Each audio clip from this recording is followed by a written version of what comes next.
तो हेलो दोस्तों, कैसे हो आप। आशा करता हूँ आप अच्छे होंगे। तो आज जानने वाले हैं गुरुत्वाकर्षण बल के बारे में। ये न्यूटन का दिया हुआ नियम है और आज हम समझेंगे कि गुरुत्वाकर्षण बल क्या होता है और ये कैसे प्रभावी होता है। तो चलिए जानते हैं गुरुत्वाकर्षण बल के बारे में।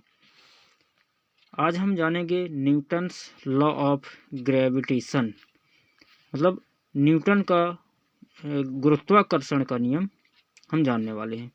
तो देखिए दोस्तों, जो गुरुत्वाकर्षण का नियम है वो क्या कहता है।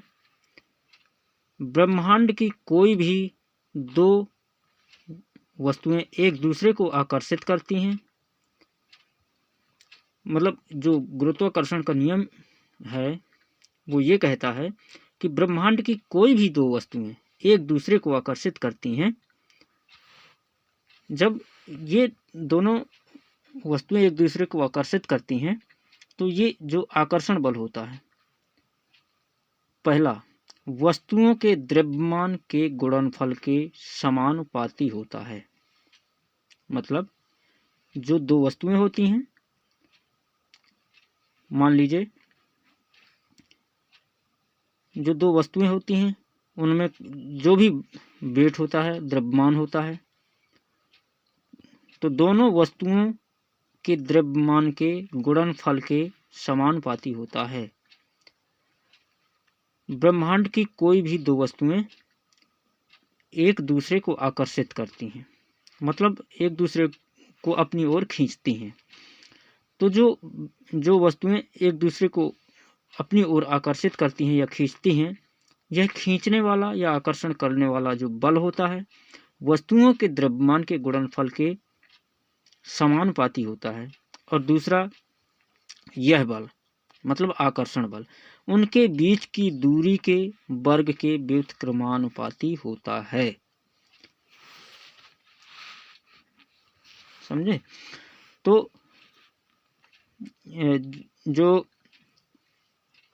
क्या होता है, जो यह आकर्षण बल होता है उनके बीच की दूरी के वर्ग के व्युत्क्रमानुपाती होता है। मतलब गुरुत्वाकर्षण बल मतलब F, G गुरुत्वाकर्षण स्थिरांक, M1 और M2 ये दोनों होते हैं दोनों वस्तुओं के द्रव्यमान, और R रेडियस जो होती है वो दोनों जो वस्तुएं होती हैं उनके केंद्रकों से उनके बीच की दूरी होती है।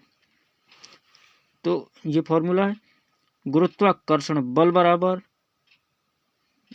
गुरुत्वाकर्षण स्थिरांक G M1 into M2 upon R square, radius का स्क्वायर, जहाँ पर F गुरुत्वाकर्षण बल होता है, M1 M2 दोनों वस्तुओं के द्रव्यमान और रेडियस दोनों केंद्रकों के बीच की दूरी होती है, और G होता है गुरुत्वाकर्षण स्थिरांक। ठीक है। तो देखिए दोस्तों, जो G होता है गुरुत्वाकर्षण स्थिरांक होता है, इसका एक वैल्यू होती है 6.67 मल्टीपल 10 की पावर -11 न्यूटन्स मीटर पर केजी स्क्वायर।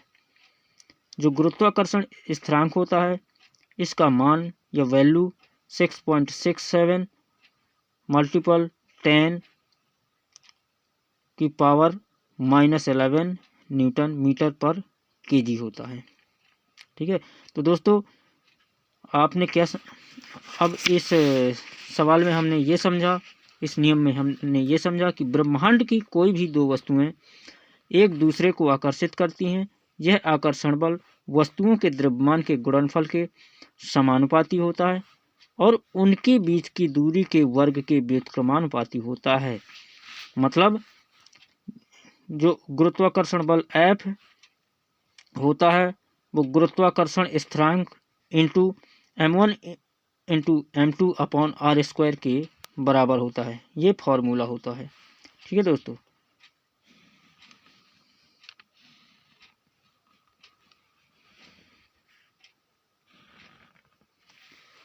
फॉर्मूला। माना दो वस्तुएं M1 और M2 जिनका वजन क्रमशः 5 kg और 10 kg है। दोनों वस्तुओं के बीच की दूरी r मतलब रेडियस 2 मीटर है। ठीक है, तो चूँकि हम जानते हैं कि जो गुरुत्वाकर्षण G होता है उसका मान होता है 6.67 मल्टीपल 10⁻⁻11 न्यूटन मीटर स्क्वायर पर kg स्क्वायर। तो गुरुत्वाकर्षण सिद्धांत या नियम जो होता है उससे हम जानते हैं कि F यानी गुरुत्वाकर्षण बल बराबर G into M1 into M2 upon R square होता है। तो यहाँ पर हम दोस्तों F बराबर गुरुत्वाकर्षण स्थिरांक की वैल्यू 6.67 मल्टीपल 10⁻⁻11 मल्टीपल जो M1 हमारा क्या है, M1 जो है M1 का वेट है 5 kg और M2 का वेट है 10 kg। तो M1 इंटू M2 मतलब 5 × 10 और अपॉन R स्क्वायर, रेडियस है हमारी 2 मीटर तो 2 का स्क्वायर। जब इस मतलब F बराबर 6.67 मल्टीपल 10⁻⁻11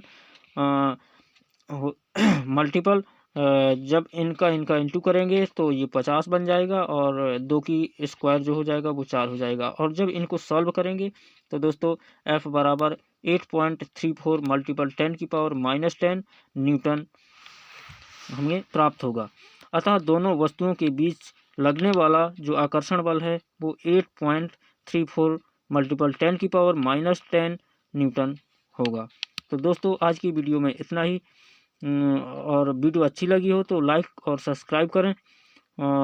अगली वीडियो में फिर मिलते हैं अगले नियम के साथ, तब तक के लिए जय हिंद।